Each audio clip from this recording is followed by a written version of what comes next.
É zagueiro, artilheiro, é armador, é centroavante.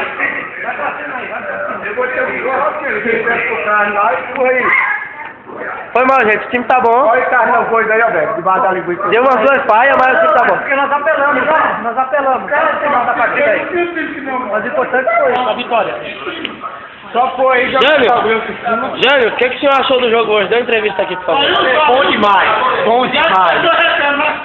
Invicto. Sivaldo, o que você achou do Val hoje como treinador? Bom demais, bom demais. Tá com o Rapame, invicto.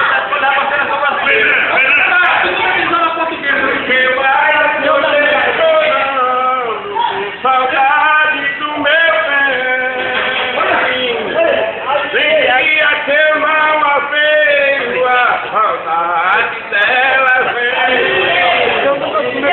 e ela chegasse perto de mim, ficasse, deixa ser a trabalhar, e o beijo real.